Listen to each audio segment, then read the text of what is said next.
Même en fonction des races. Oui. Ça va. Par contre, celui qui fait des rasas, c'est exactement le contraire. Donc il faut surtout, on mettra en place les choses pour pas que un il copie sur l'autre en disant je vais faire mieux, sinon il peut lui part en succès. Alors, le problème de la CNJA, évidemment que c'est pas quelque chose. Oui, Abdallah. Abdallah.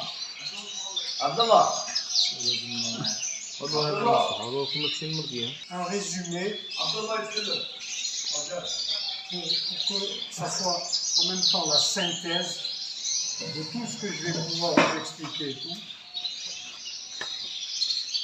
de la fonction, la raison d'avoir fait la CNJA et le rôle de la CNJA et les juges qui sont là-dedans.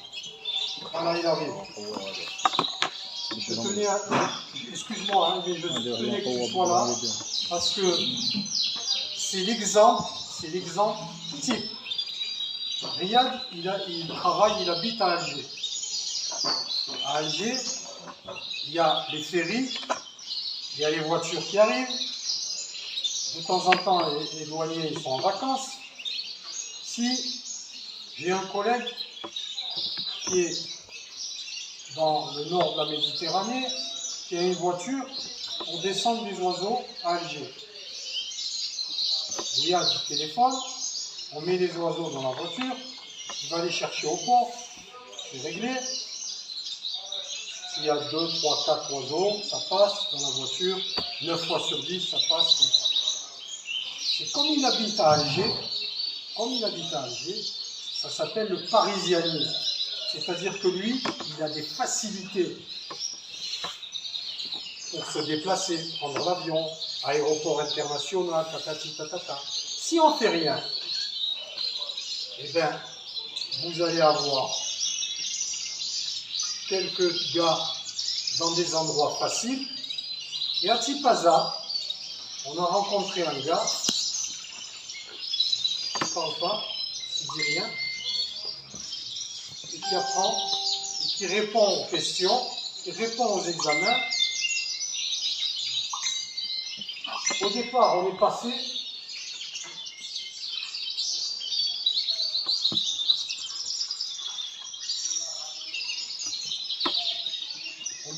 sur les éleveurs. On prend des gens qui ont une expérience.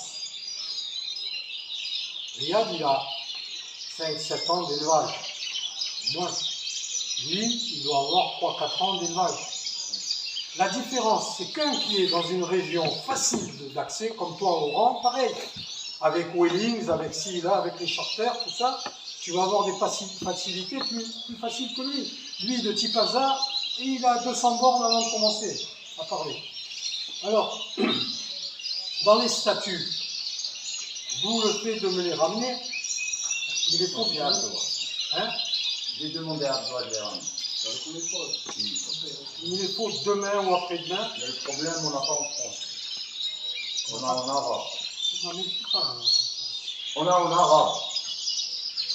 Alors, c'est pas un problème. Tu prends le téléphone, tu prends un truc, tu me fais la traduction à qui tu veux, pour pas qu'on se foute de la gueule du bureau directeur de l'UOM. Aujourd'hui, on tape à la porte et on va donner des choses qui ne sont pas à jour. Tu vois de quoi je parle? Et pas traduites. On passe pour des cons. Des fois, dans la vie, il faut éviter de passer pour des cons. Il ne faut pas toujours dire comme ça. Il faut être comme ça. Alors, vous démerdez d'ici. Samedi matin, je veux avoir... Sinon, c'est simple. Je ne vous parle pas comme ça. Sinon, c'est simple. J'ai demandé les statuts. On ne m'a fourni aucun statut. Et quand on va à l'UOM, au bureau directeur, vous tapez à la porte. Ah, ils n'ont pas les statuts. Moi, j'ai les statuts. Je me suis emmerdé. J'ai mis le poids dans la balance. Les statuts, le règlement intérieur, la charte de... Tout. J'ai tout, là. Comme je défends vos travail depuis 2 ans, j'ai tous les papiers, tous les brouillons, toutes les réponses. Et je les ai portés depuis chez moi. Et j'ai fait les photos et j'ai acheté les cartouches de l'imprimante pour faire tout le boulot. Parce que, même si je suis mort, je suis mort, mais tant que je ne suis pas mort, eh ben, il ne sera jamais sur le côté. Voilà. Donc, démerdez-vous, il me faut les statuts. Et tu peux téléphoner à qui je sais, hein, là, hein. Il me faut les trucs, parce que j'ai amené le travail. Le travail, moi, j'en veux pas, ça. Hein. Les faux, usages de faux, je ne veux pas en entendre. Donc, les statuts, le règlement intérieur, qu'est-ce que c'est les statuts? Tu vas prendre l'avion, on te demande un visa, l'identité. Là, on va faire une expérience auprès d'une reconnaissance de l'IOM pour une commission. La première chose, je présente l'IOM, j'ai les papiers. Il y en a un ici qui me dit, je veux les statuts. Pas de problème, ils sont là. Je veux le règlement, je veux savoir comment ça va. Le code de la route. Là, je peux.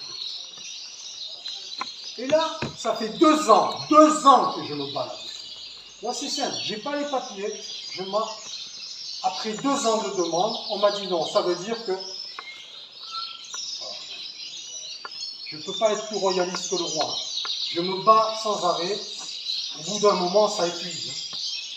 Donc, dans les statuts, à l'époque, il y a 2 ans, j'ai écrit la détection des talents sur l'intégralité du pays, qui est 9 fois la France, avec les distances énormes qu'il y a.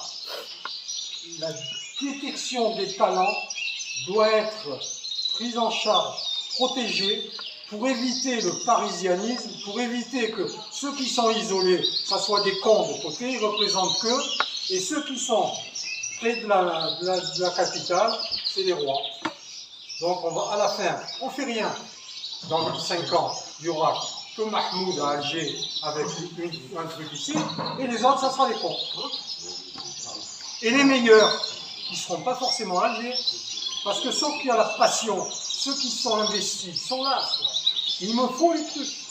Il faut que je puisse les défendre. Moi, j'ai mis mon poids dedans. Ils auraient pu très bien me dire, vous dégagez, vous nous emmerdez. Donc, c'est important. Mais la détection des talents et la protection de leur égalité par rapport aux autres, c'est là. Les éleveurs, au bout d'un temps,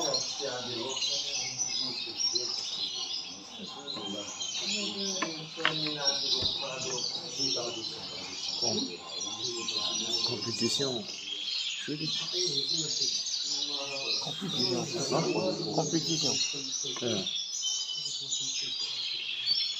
Au bout d'un temps, 4-5 ans, suivant qu'il y a le temps à passer, tout ça, hein, au bout de 4-5 ans, il devient la compétition. Donc il sait qu'est-ce que c'est une femelle, un mâle, il a eu des réussites d'élevage, il a eu des accidents d'élevage, et il passe à la compétition. Donc, pendant la compétition, il rencontre des difficultés. Par exemple, l'inscription, l'utilisation des classes. Ça sert à quoi les classes? Est-ce que ça sert à mon élevage, à la protection de ma souche, de servir des classes, ou faire autre chose? Un jour, j'ai eu cette question. Moi, je ne veux pas m'emmerder, je veux jouer l'année prochaine. Je fais jaune sur jaune, comme ça j'aurai des jaunes. Ou blanc sur blanc, comme ça il fera de la merde. Voilà. Donc, on fait l'ascenseur en permanence. Et au bout d'un temps, avec la compétition et le travail qu'on fait à la CNGA, quand on a des gens confirmés ici,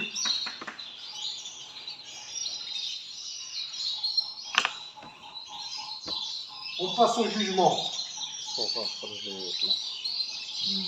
Vous ne pouvez pas être là si vous n'avez pas fait tout ça. Et en permanence, toute votre vie, c'est ça. Toute votre vie. Un type qui vous juge les oiseaux, il doit être passé par là. S'il n'est pas passé par là, c'est de la merde qu'il fait. Même s'il est de bonne foi, s'il n'a pas l'expérience d'éleveur, c'est la base. Hein. Ça, c'est important. Donc là-dessus, j'y tiens. Ça, j'ai monté ça dans le programme, j'ai monté ça comme ça, et les jurys qui vont répondre aux questions des gens comme ça, notamment Palmieri quand il va te répondre au truc, ça,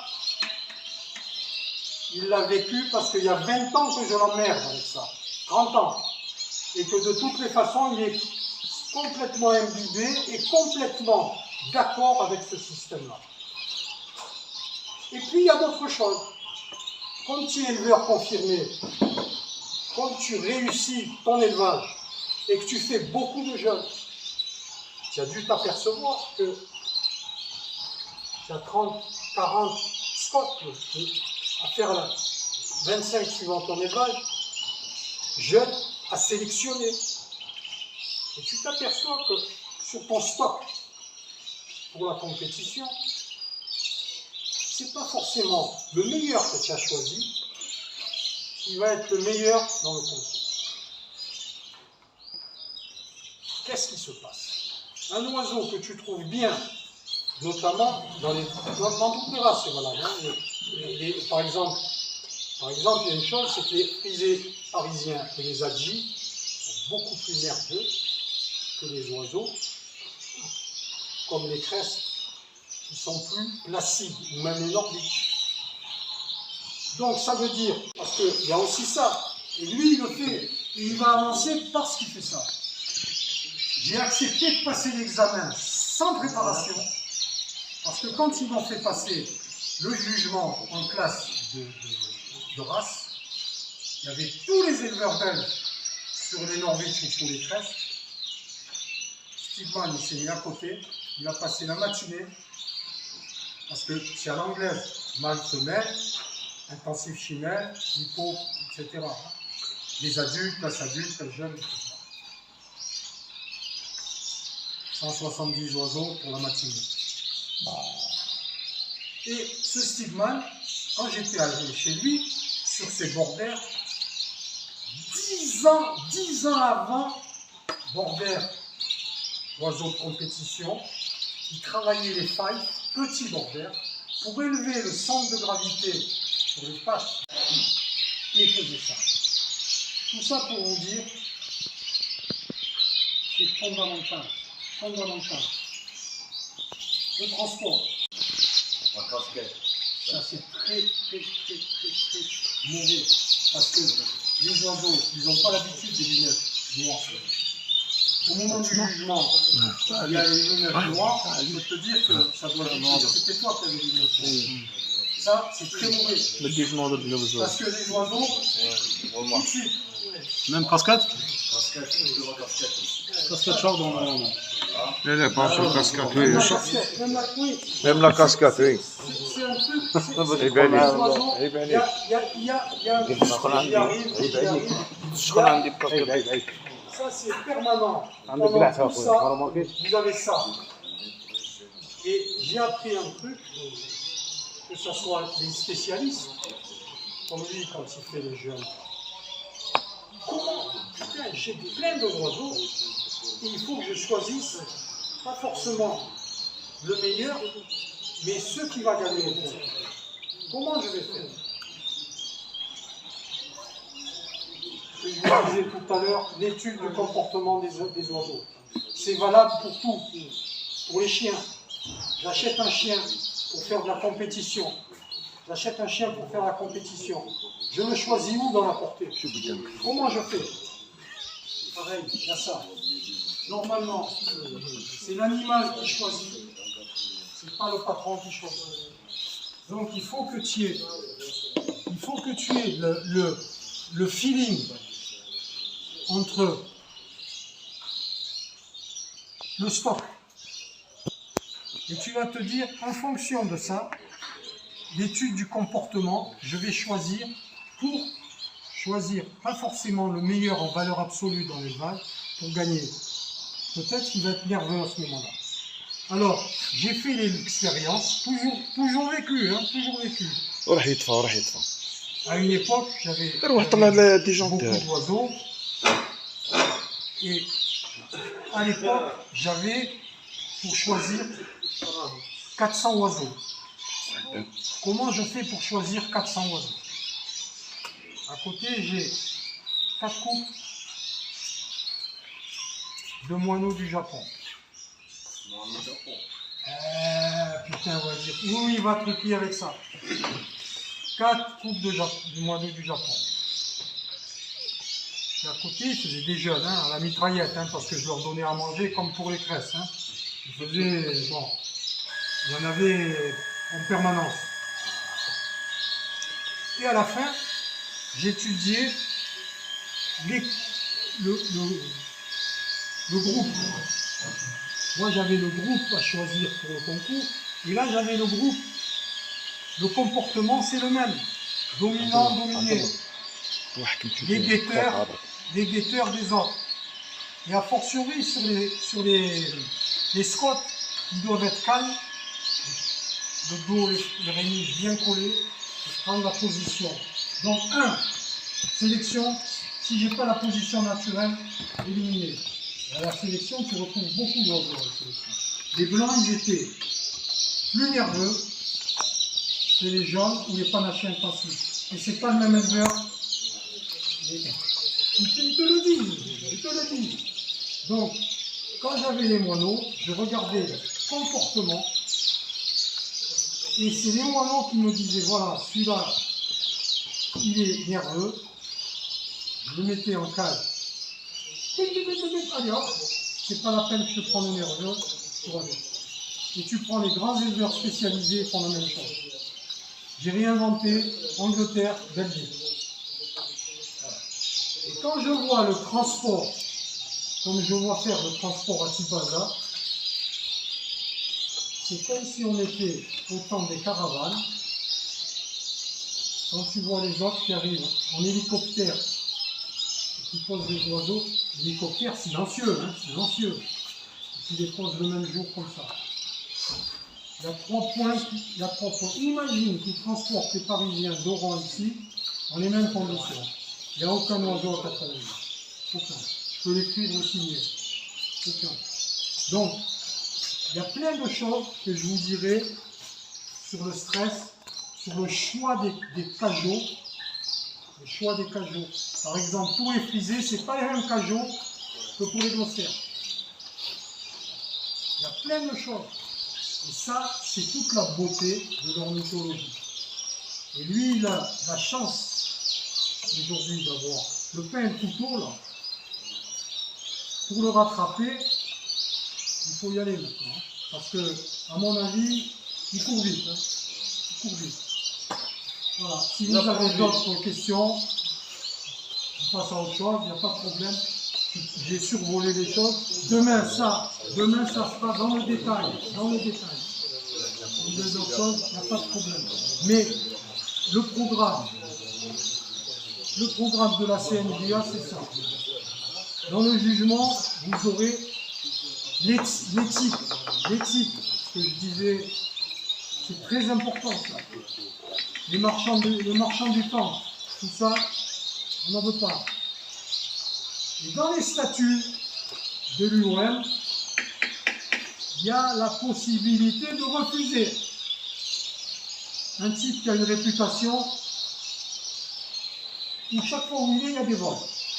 Je n'ai pas dit que c'était voleur, mais on n'a pas de preuve. Donc, dites-vous bien, moi, les gens qui sont dans la CNJA comme ça, je laisse les clés de la voiture, les clés du portefeuille, les chéquiers.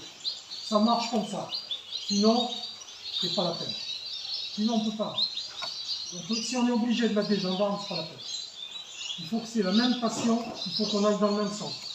S'il n'est pas honnête dans sa vie, il ne peut pas juger des autres. Un type qui n'est pas honnête, de toutes les façons, ça va se voir et ça va monter et à la fin, ça va parler. Donc ça c'est important. Aujourd'hui, tu es là. Donc maintenant, il faut rentrer là. Mais quand tu rentres là, c'est tout ça. C'est tout ça. Et quand tu arrives à ça, on arrivera et Palmieri, il te racontera ça. Il te racontera ça. Parce que, en plus, quand tu es spécialisé, tu peux garder des oiseaux à 92 qui élèvent. Et comme tu es spécialiste et tu fais des bons oiseaux, quand tu as des oiseaux qui n'élèvent pas, comme ta sélection, tu l'as fait en disant, moi je veux le standard parfait et en même temps des bons éleveurs. Et bien, tu peux faire partir de très bons oiseaux qui n'élèvent pas. C'est ce qu'il fait depuis des années, Palmieri. Une femelle qui fait 92 qui n'élève pas, dort.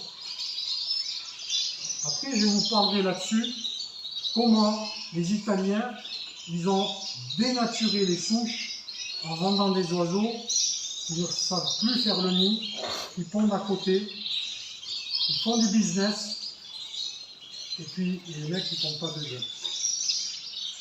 C'est ça. Donc si vous voulez qu'on s'arrête, si vous voulez qu'on